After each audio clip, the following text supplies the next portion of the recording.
Ed, apa filmnya udah dimulai? Belum, Tot. Sebentar lagi. Aku sudah siap nonton Ada Apa Gorengan. Gerangan, dimarahin nanti.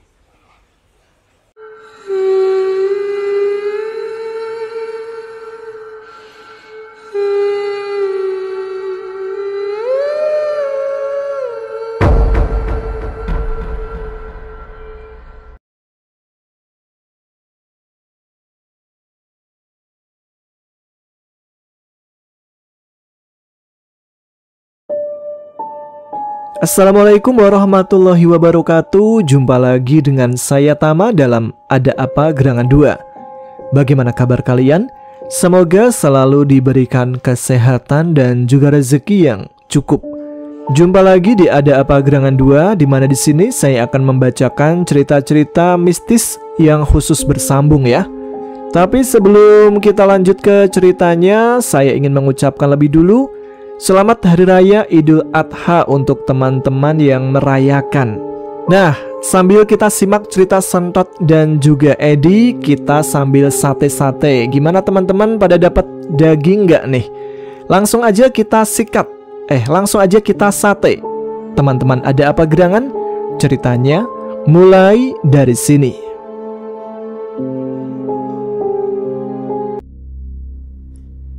Setelah berpisah dari teman-temannya di basecamp Gunung Penanggungan, Edi dan Sentot kembali ke tujuan awal mereka.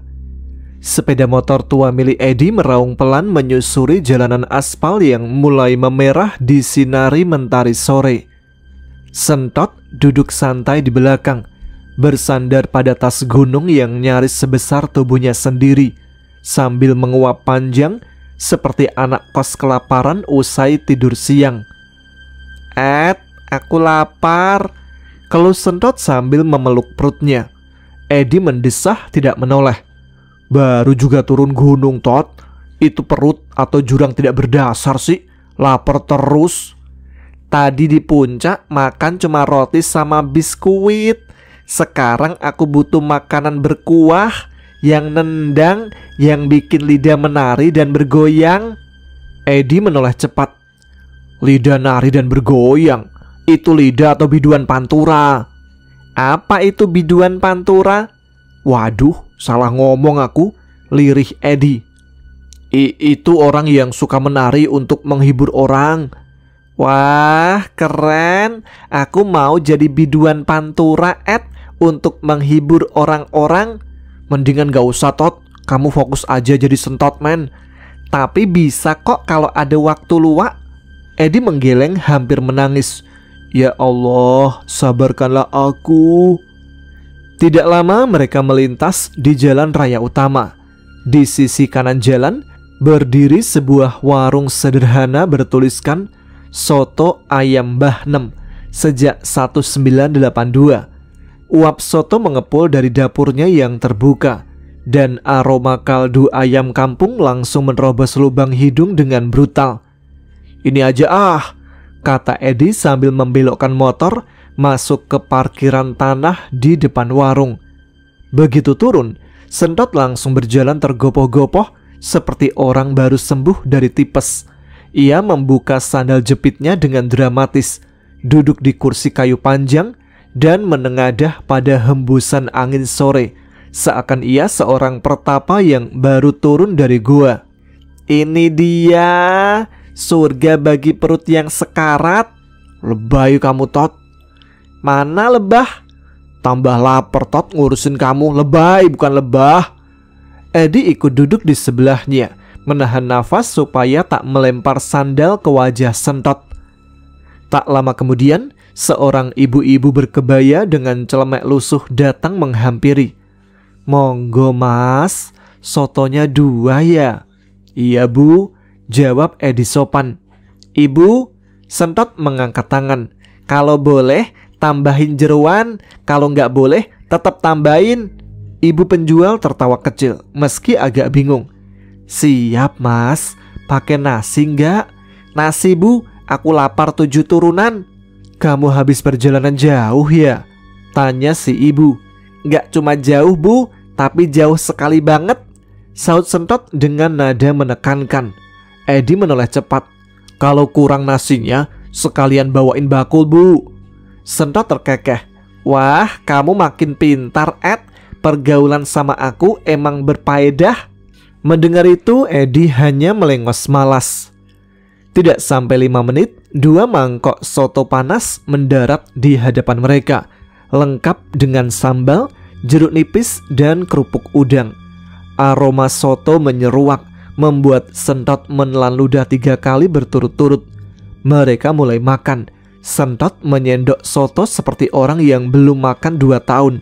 Sementara Edi menyantap dengan tenang, menikmati kaldu bening yang ringan namun mantap. "Ed," gumam Sentot sambil mengunyah, "kalau nanti aku mati, kuburin aku di warung soto ya." "Ya Allah, kenapa sih gak bisa makan kayak orang normal, Tot?" "Karena soto ini membawa kenangan. Rasanya seperti pelukan ibu tapi berkuah." Edi nyaris tersedak. "Itu pelukan apa kok berkuah? Keringetan." "Itu istilah, Ed. Kamu itu tidak paham dengan istilah kuliner." "Karepmu, Tot." Sentot mengangkat tangan dan menunjuk ke langit. "Biarkanlah semesta yang menilai." Edi menepuk jidat. Kalau semesta bisa bicara, pasti dia baru sadar. Aneh udah nyiptain kamu. Mereka tertawa keras. Obrolan tidak penting itu mengalir seperti kuah soto yang mereka hirup dengan puas. Tidak ada makhluk gaib, tidak ada kitab kuno, tidak ada pertarungan magis. Hanya mereka berdua, soto hangat dan tawa sederhana yang menyembuhkan letih jiwa. Sore itu matahari perlahan turun di ufuk barat, menutup hari dengan sinar keemasan yang hangat. "Ed, apalagi? Aku pengen buka warung soto aja deh. Nama warungnya Soto Ayam Sentot. Rasanya pengen dibetot." "Apaan kok pengen dibetot? Bikin deg-degan kamu." "Uangnya, Ed, buat bayar kan harus dipetot dari dompet." Edi diam sejenak. "Tot, makan jangan banyak omong. Nanti udah habis, Ed." "Astaga, cepet banget. Kamu kunyah atau langsung telan?" Setelah suapan terakhir, Sentot duduk selonjoran dengan perut kenyang dan wajah bahagia, menepuk-nepuk perutnya seperti kendang dangdut. "Aduh, Ed, ini soto terenak yang pernah kutelan sejak zaman kerajaan Majapahit." "Kayak udah hidup zaman kerajaan Majapahit aja." Edi mengangguk sambil mengelap mulutnya, hendak bangkit menuju kasir. Namun, sebelum ia berdiri, Sentot menyipitkan mata sambil memandang ke arah sekeliling warung. Tatapannya mendadak serius. Ed, itu kenapa pocong-pocongnya ikut jualan?" Edi menghentikan gerakannya. "Apa maksudmu, Tot?" Sentot menunjuk dengan dagu, pelan-pelan ke arah barisan orang yang tengah makan di meja panjang. "Lihat tuh, itu yang duduk makan bareng kita. Ada 5 pocong berdiri di belakang mereka. Dan itu tuh yang deket ember teh. Tuh kan, nambah 1 lagi. Ini kayak seminar pocong, Ed." Edi cepat menoleh, dan matanya membelalak. Di antara manusia biasa, berdiri beberapa sosok pocong putih kusam. Mereka hanya diam mematung di belakang pelanggan-pelanggan warung. Sebagian mengangguk-angguk seperti sedang ikut berdiskusi. "Astaga, Tot, ini warung pesugihan pocong," seru Edi panik. Belum sempat mereka bangkit, mata Edi tertuju ke dapur belakang warung. Di balik gerobak, tampak jelas 1 pocong mendekati mangkok soto yang akan dihidangkan. Lalu menetes liurnya langsung ke kuah soto. "Tot, pocong itu ngeludahin sotonya," jerit Edi dengan suara tercekat. Sentot melongo, bibirnya gemetar. "Ed, pocong itu ngiler ya? Mungkin dia pengen makan juga." Edi perlahan menatap ke mangkok sotonya, dan baru sadar kuah sotonya berbeda dari awal. Bukan bening, melainkan agak keruh, seperti kuah kaldu yang habis dipakai nyuci baju. "Tot, kamu makan soto yang ditiup pocong barusan." "Ya ampun." Sentot langsung berdiri dan mengangkat mangkoknya. "Ed, cepet, ambil sendok, aku mau korek lambungku. Udah terlambat, Tot. Sentot sudah hampir muntah. Namun di saat yang sama wajahnya merah padam. Aku merasa aku nggak sendirian. Kayak ada suara dari dalam perutku. Dia bilang, salam kenal, aku Sukimin, pocong shift sore, Edi langsung berdiri menarik lengan Sentot. Tot, kabur. Kita harus bayar dan lari sebelum kita dikorbanin jadi sate pocong. Mereka lari ke kasir. Namun tiba-tiba ibu penjual menghampiri mereka dengan senyum lebar. Sudah kenyang, Mas? Iya, Bu, jawab Edi tergagap. Ini, Mas, bonnya 2 mangkok soto, 2 es teh. Sentot langsung mengeluarkan uang, tangannya gemetar. Ini, Bu, tapi tolong jangan suruh Sukimin ludahin uangnya ya. Si ibu terdiam lalu tersenyum kaku. Sukimin sudah pulang, Mas. Ganti shift sekarang. Sentot dan Edi langsung membanting kursinya, lari keluar warung seperti dikejar tagihan utang 1 RT. Begitu sampai di motor, Sentot langsung lompat ke jok belakang. Gas sekarang juga sebelum Sukimin ikut. Edi menyalakan motor secepat kilat dan motor tua itu meraung sambil menggelinding menjauh dari warung horor itu. Sentot menoleh ke belakang sambil menggigil. Aku udah nggak mau makan soto ayam lagi. Kalau soto kerbau masih mau. Edi nyaris nangis sambil nyetir. Itu sama aja, Tot. Motor melaju menjauh meninggalkan warung yang dari kejauhan tampak biasa saja, namun menyimpan kisah mengerikan. Suara pocong bersin dari dapur terdengar samar, dan di perut Sentot terdengar suara kecil. Makasih, Mas. Apa? Ada suara pocong? Halu kamu, Tot. Menjelang maghrib, sinar matahari mulai condong ke barat dan langit mulai berwarna jingga. Edi dan Sentot berhenti di sebuah masjid kecil di pinggir jalan. Masjid tua tapi bersih dan tenang, dikelilingi pohon-pohon bambu yang bergoyang lembut tertiup angin sore. Mereka mengambil wudhu, melaksanakan sholat maghrib berjamaah, lalu duduk di serambi masjid menikmati hembusan angin dan keheningan selepas azan. Setelah beberapa saat diam, Edi membuka suara. Tot, kita mau kemana sekarang? Sentot melirik langit yang mulai gelap. Terserah kamu, Ed. Yang penting nanti kita ketemu J sama Gunawan. Aku udah cukup trauma sama soto diludahi Sukimin tadi. Edi mengangguk, lalu wajahnya tampak seperti baru mendapat ide cemerlang. Gimana kalau kita ke rumah kakekku aja, Tot? Namanya Mbah Juri. Rumahnya di Kota Batu, daerah Bumi Aji. Bisa nginep di sana dulu sambil cari tahu kita mau kemana selanjutnya. Sentot langsung menoleh cepat. Kota Batu? Itu yang rumah-rumahnya dari batu? Wah, primitif sekali ya. Rumah gua. Apa di sana listriknya juga pakai api unggun, Ed? Edi melotot. Kota Batu itu nama daerah, Tot. Kota wisata. Ada kebun apel, ada air terjun, bukan rumah dari batu. Sentot nyengir lebar. Ya, aku kan nanya. Soalnya dulu aku pernah lihat Kota dari Batu di film kartun.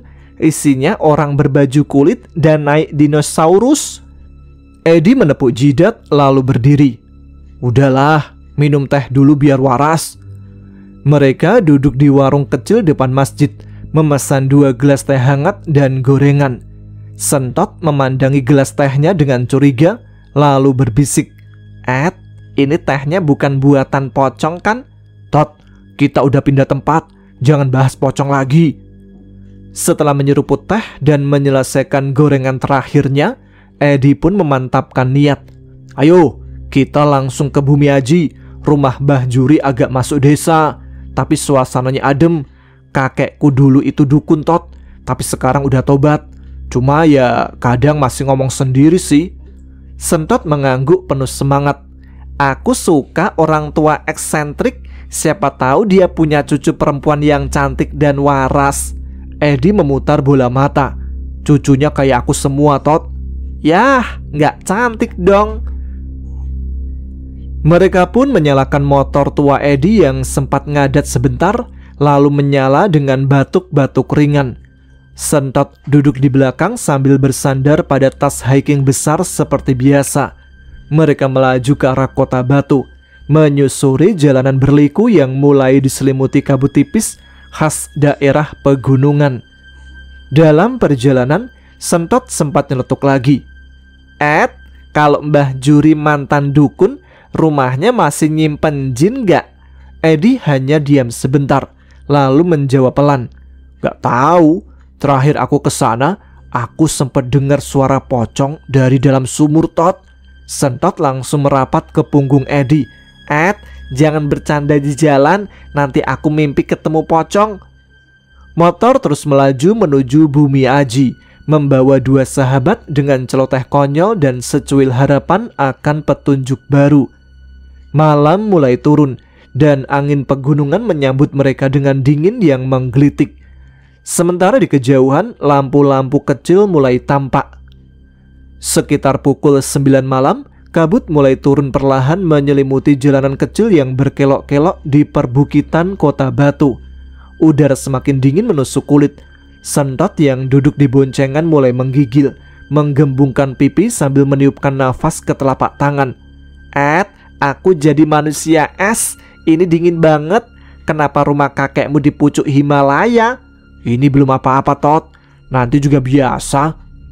Setelah melewati gapura bertuliskan Bumi Aji, motor Edi mulai melambat, berbelok ke jalan sempit yang hanya muat satu mobil. Di kanan kiri tampak hamparan pohon-pohon jeruk tertata rapi. Beberapa mulai berbunga dan sebagian berbuah kecil hijau muda. Akhirnya mereka sampai di depan sebuah rumah sederhana. Dinding temboknya masih bata ekspos tanpa plester, namun tampak bersih dan rapi. Atapnya genteng merah dan tampak sebuah lampu kuning redup menyala di depan teras. Di halaman, pohon jeruk tumbuh berderet di sisi pagar bambu rendah. Sentot menatap rumah itu dengan bingung. Loh, ini rumah bukan benteng. Kok bukan dari batu? Mana ukiran prasejarahnya? Edi menoleh.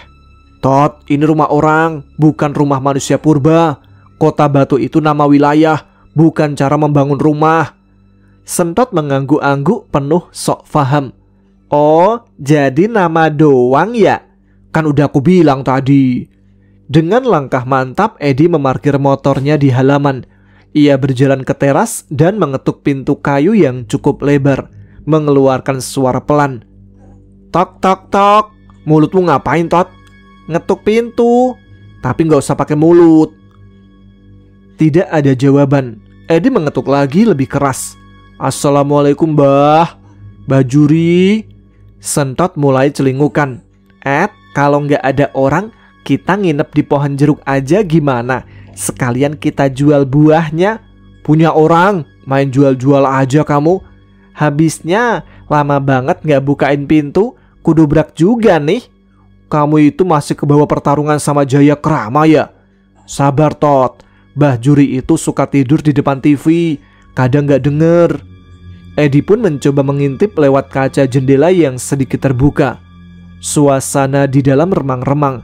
Sebuah lampu minyak menyala di pojok ruangan. Dan benar saja, terlihat seorang lelaki tua duduk tertidur di kursi sofa sambil memegang remote TV. Mulutnya sedikit terbuka, mendengkur ringan. Itu tuh, lagi ngorok, Tot. Aku gedor dikit ya. Edi mengetuk lebih keras. Akhirnya, si lelaki tua itu terbangun perlahan, menoleh ke arah pintu. Dengan langkah pelan, ia membuka pintu. Tampaklah sosok Mbah Juri, seorang pria tua berambut putih panjang, dengan janggut seperti akar beringin, mengenakan sarung dan kaos oblong tipis. Wajahnya ramah meski garis tua terlihat jelas. Loh, Edi, kamu? Subhanallah, tumben malam-malam kesini.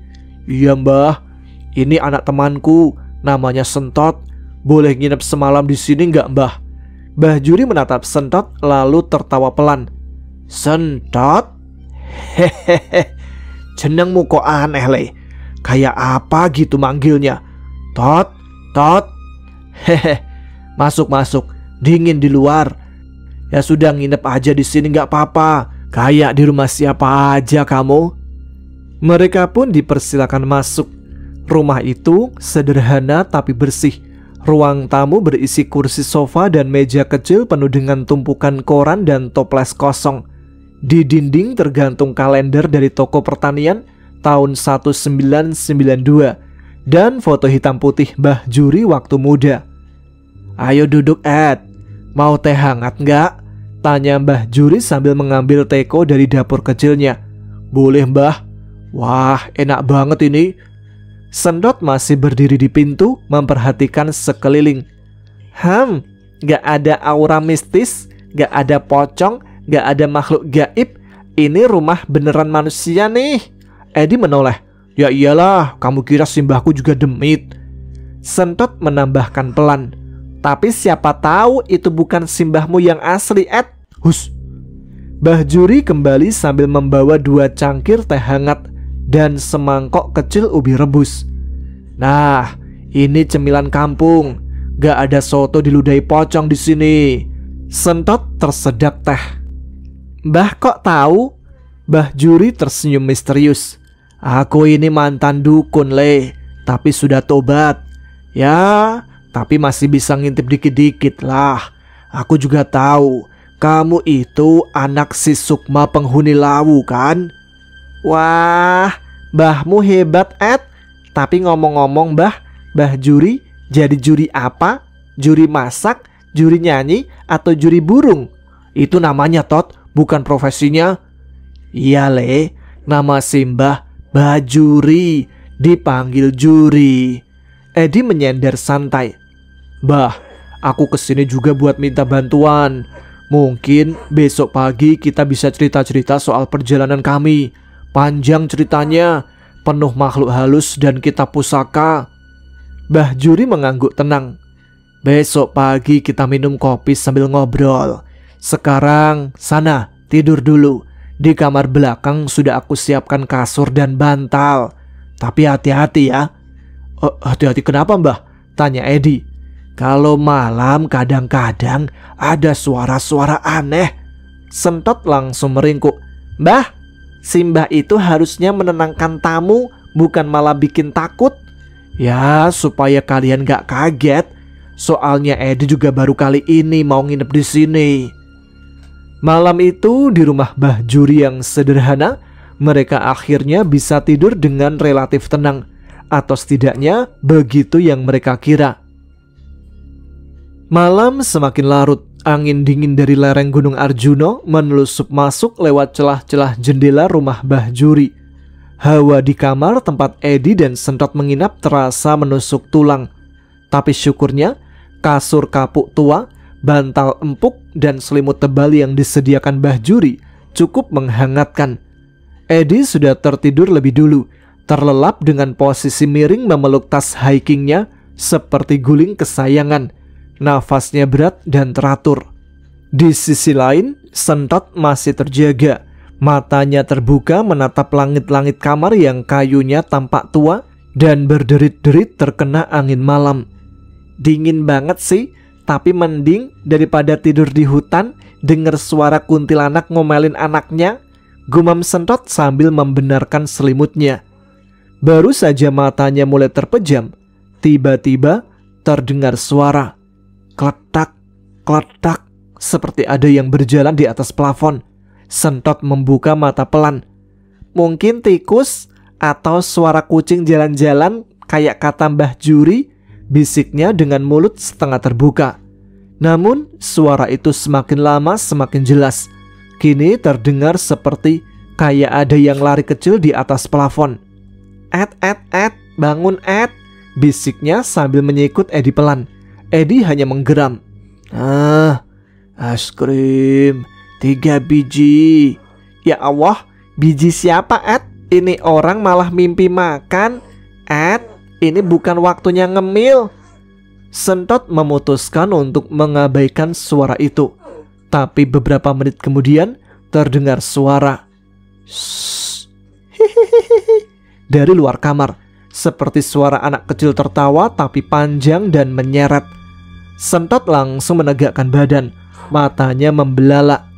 Bukan tikus itu, tikus nggak bisa ngiki, kecuali itu siluman anak tikus. Dengan langkah hati-hati, ia bangkit dari kasur dan mendekati jendela. Tapi jendela itu ditutup tirai putih tipis. Sentot mengintip, dan seseorang atau sesuatu melintas di depan jendela dengan gerakan sangat cepat. Terlihat samar sosok berambut panjang melayang. Ed, bangun. Ini bukan iklan sampo, Ed. Ini beneran. Eddie terbangun dengan panik. Apaan sih, Tot? Tadi ada rambut terbang, tapi bukan model sampo, Ed. Serius? Eddie mengucek matanya, mengumpulkan akal sehat. Tapi sebelum bisa menjawab, terdengar suara pelan dari arah pintu kamar.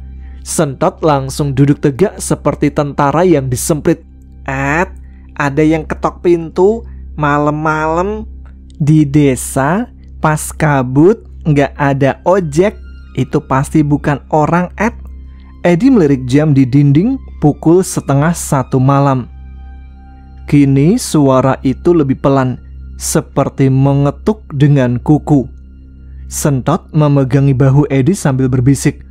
Kalau itu Mbah Juri, dia pasti manggil nama kita, Ed. Tapi ini cuma ngetuk. Diajak ngobrol aja nggak mau. Pasti itu hantu mau pamer kuku yang habis dimenir tekukur. Eddie masih setengah sadar, memberanikan diri berjalan ke pintu, dan ia membuka pelan. Namun kosong. Di lantai depan pintu ada bekas tapak kaki basah kecil, seperti jejak anak-anak. Padahal tidak hujan, dan mereka tidak mendengar siapapun datang. Sentot menutup mulutnya rapat-rapat. Ed, besok pagi kita pindah aja yuk. Yang penting bebas dari hantu. Eddie menutup pintu dan menguncinya. Udah, tidur aja, Tot. Gak usah diresponin. Makin diladenin, makin rame nanti. Sentot menggulung dirinya dalam selimut seperti lumpia. Matanya masih terbuka. Hidupku sudah tenang, gak ada lembu girang. Sekarang malah ganti setan anak kecil. Cukup Condro Sungsang yang merepotkan, jangan sungsang yang lain. Dan malam pun berlalu dengan Sentot tidak tidur sama sekali, menjaga diri, selimut, dan martabatnya dari gangguan hantu-hantu kecil berambut panjang. Sementara Eddie ngorok damai seperti nggak pernah lihat dunia gaib sama sekali. Sekitar jam 2 dini hari, udara semakin menggigit. Sentot menggeliat di atas kasur, berusaha mengabaikan sensasi mendesak di perutnya. Astagfirullah, ini kenapa waktu kencing kayak horor tersendiri sih? Gumamnya pelan sambil menggigit bibir. Ia berguling menutup kepala dengan selimut, lalu membuka lagi. Tot, kamu itu kan hebat, udah bisa lawan Jaya Krama. Masa lawan hantu rumah nggak berani? Ia duduk menggeliat lalu berdiri. Aku ini Sentot, men. Masa pipis doang takut? Gengsi dong. Dengan langkah mantap dan dada membusung, Sentot keluar kamar. Rumah itu gelap, hanya diterangi cahaya kecil dari rembulan yang menembus kaca jendela kecil di ruang tamu.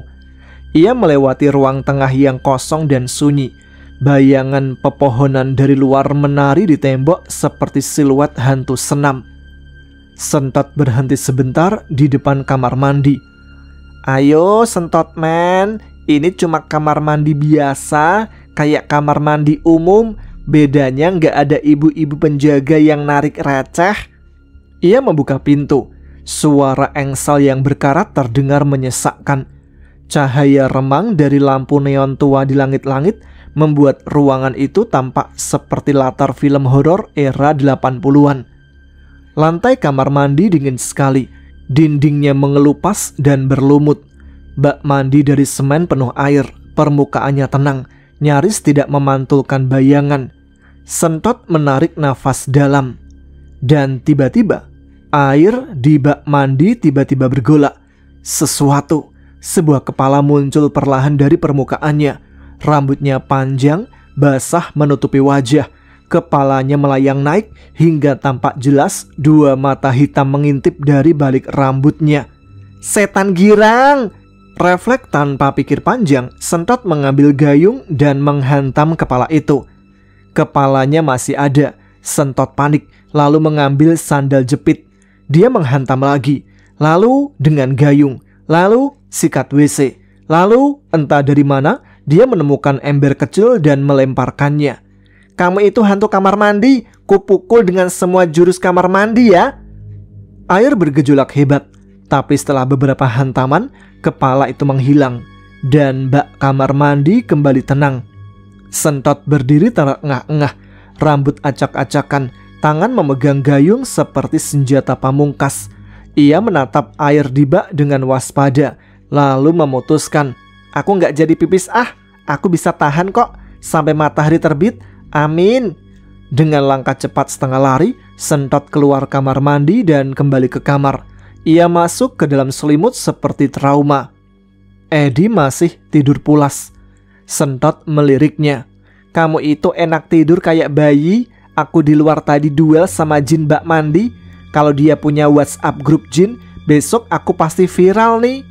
Ia mengeluh pelan. Besok aku pipis di masjid aja lah, lebih damai. Jinnya ikut sholat subuh duluan paling. Dan malam itu perut Sentot sukses menahan tekanan internal. Sementara pikirannya masih dihantui bak mandi rumah Mbah Juri. Pagi hari menyambut dengan dingin yang mulai bersahabat. Matahari baru saja muncul dari balik pegunungan, menebarkan cahaya keemasan ke seluruh penjuru bumi aji. Burung-burung mulai bernyanyi di pohon jeruk yang berderet rapi di halaman depan rumah Mbah Juri. Di dapur, aroma nasi jagung, tempe goreng, dan sambal tomat menyeruak mengisi udara. Sentot dengan rambut awut-awutan dan mata panda akibat semalam trauma jin bak mandi, duduk di ruang makan sambil menggosok-gosok lengannya sendiri. Tot, kok kamu semalaman gak pipis? Tumben kamu gak ngompol? Tanya Eddie sambil menyendok sayur lodeh ke piringnya. Sentot mengangkat alisnya dramatis. Karena aku diganggu sama jin bak mandi, Ed.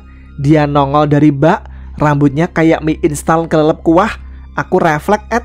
Gayung, sikat WC, terus tutup ember. Semua aku pakai buat jedotin kepalanya. Kayak gladiator aku, Ed. Mbah Juri yang duduk di ujung meja hanya terkekeh. Wajahnya penuh keriput, namun matanya masih tajam dan hangat. Ia mengenakan sarung dan kaos oblong. Rambutnya dikuncir ke belakang. Itu bukan jin sembarangan, Tot. Kau barusan nimpuk salah satu penjaga pusaka milikku dulu. Rumah ini dulu tempat menyimpan banyak benda bertuah. Waktu aku masih mainan jadi dukun, ya mereka jadi penjaga gaibnya. Loh, aku lupa kalau Mbah Juri dukun, kata Sentot dengan nada setengah kagum. Lah iya, tapi udah tobat. Sejak istri Simbah meninggal, Mbah berhenti. Tapi penunggu-penunggunya ya masih ada sampai di sini. Betah numpang. Sentot mengangguk pelan lalu menoleh ke Eddie. Ed, ini keren. Rumah mbahmu kayak sarang demit. Eddie hanya menggeleng lalu menatap kakeknya dengan serius. Bah, sebenarnya kita kesini cari informasi. Aku dan Sentot terlibat dalam urusan besar. Kami mencari J dan Gunawan. Mereka hilang. Dilempar ini nih. Iya mbah, gawat. Kamu yang bikin gawat. Kenapa jadi merasa gak berdosa? Mbah Juri mendadak terdiam. Ia menaruh sendoknya perlahan ke piring, lalu menarik nafas panjang. Matanya menatap jauh keluar jendela, seolah sedang menyusun ingatan dari masa lalu. Sukma, gumamnya pelan. Cerita tentangnya beredar luas di kalangan para penganut ilmu hitam, dukun, dan juga orang-orang yang mempelajari kejawen. Tapi Simba tidak pernah tahu kalau Sukma ternyata punya anak yang seperti kamu, Tot. Sentot langsung duduk tegak dan membusungkan dada. Aku bocah lawu, pewaris dari Dewi Sukma pendekar anyang-anyangan. Edi menutup wajahnya dengan tangan. Kok anyang-anyangan, Tot? Soalnya semalam aku nahan pipis, Ed. Mbah Juri mengangguk. Kalau begitu, arah yang harus kalian tuju sekarang adalah ke Alas Purwo. Edi dan Sentot langsung saling menatap. Alas Purwo, Mbah? Di Banyuwangi itu? Tanya Edi. Ya, tempat paling tua, paling wingit. Banyak dukun bilang, di sanalah simpul-simpul energi Nusantara berkumpul. Siapapun yang mencari bisa menemukan, atau justru hilang. Sentot langsung membulatkan mata. Mbah, J dan Gunawan ada di sana. Mbah Juri mengangkat bahu santai sambil minum teh. Siapa yang bilang begitu? Sentot memutar bola matanya. Walah, Mbah ini Mbah Temon versi cowok ya? Mbah Juri lalu ngakak. Ya, Mbah kan cuma kasih petunjuk. Yang penting kesana dulu. Kadang tempat yang kita cari bukan soal siapa yang ada di sana, tapi apa yang bisa kita temukan di sana. Edi mengangguk pelan, faham bahwa tak semua jawaban bisa didapat instan. Tapi arahnya sudah jelas. Alas Purwo, sebuah babak baru menanti. Sentot mengangkat tangan. Ayo kita berangkat menuju Alas Purwo untuk menjemput J dan Gunawan. Nanti kalau ketemu langsung ku lempar ke lawu. Gak usah aneh-aneh kamu, Tot. Aku gak mau ya kalau nanti kejauhan ngelemparnya, terus kita gantian cari ke barat. Kayak cari kitab suci, Ed. Makanya kali ini jangan aneh-aneh. Kalau ketemu kita bawa ke lawu langsung. Siap, Komodo. Komodo lagi. Komodo bukan sembarang komodo. Enggak. Aku gak mau begitu-begituan. Cakep, Ed. Gak mau. Tak bilangin Isti nanti kalau kamu pacaran sama Sekar. Siapa yang pacaran sama Sekar? Itu kemarin kamu lihat-lihatan lama. Mendingan kamu sama Sekar, Ed, daripada sama Isti. Kenapa emangnya? Isti itu tuanya kayak Mbah Temon. Baiklah teman-teman, ada apa gerangan? Sampai di sini dulu episode Sentot dan Edi yang kayaknya bakal menuju ke tujuannya jelas, Alas Purwo. Dimana di sana memang terkenal memiliki daya magis dan kisah mistis yang cukup terkenal ya. Seperti apa petualangan selanjutnya dari Sentot dan juga Edi dalam mencari adiknya yang bernama J dan Gunawan? Kita simak pada episode selanjutnya. Jadi aktifkan notifikasinya biar tidak ketinggalan kalau saya update episode terbaru ya.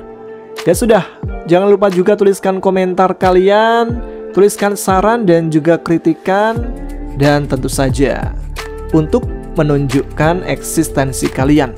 Sekarang saya Tama harus pamit, kita jumpa lagi di episode selanjutnya. Tetap semangat, jaga kesehatan. Wassalamualaikum warahmatullahi wabarakatuh.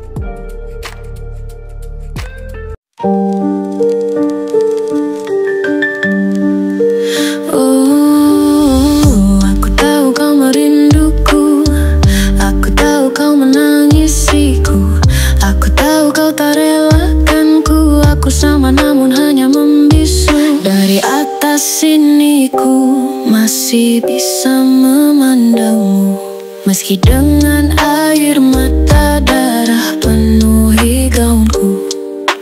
Gaun putih ini perlahan memerah seiring ku tak tentu arah. Gaun putih ini perlahan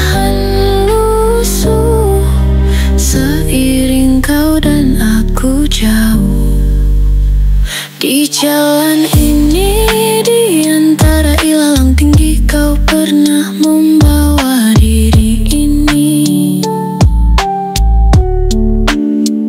Di jalan ini pula tubuhku mereba berdarah mati dan mereka lari.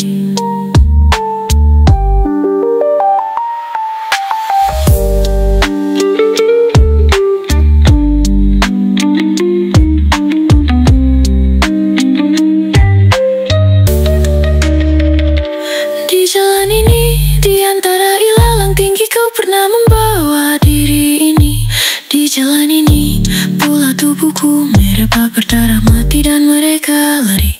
Di jalan ini, di antara ilalang tinggi kau pernah membawa diri ini. Di jalan ini, pula tubuhku merebah berdarah mati dan mereka lari. Di jalan ini, di antara ilalang tinggi kau pernah membawa diri ini. Di jalan ini pula tubuhku merebah berdarah mati dan mereka lari.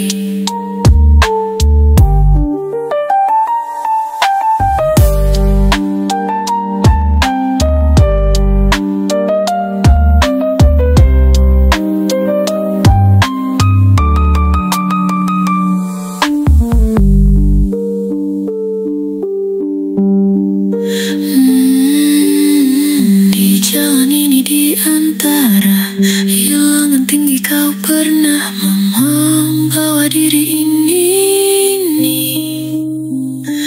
Di jalan ini pula tubuhku merebah berdarah mati dan mereka lari.